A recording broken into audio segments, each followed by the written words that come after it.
আসসালামু আলাইকুম ওয়া রাহমাতুল্লাহি ওয়া বারাকাতুহু। সবাই কেমন আছেন? আশা করি সবাই ভালো আছেন। আলহামদুলিল্লাহ আপনাদের দোয়ায় আমি ভালো আছি।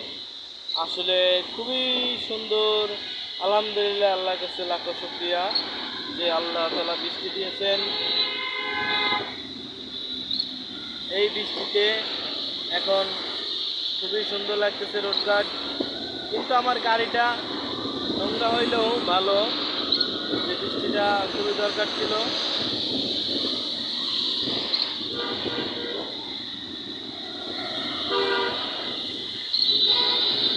তো আমার ডাইনে যে ফ্লাইওভার ইটা দেখতেছেন, এলিভেটেড স্পেস।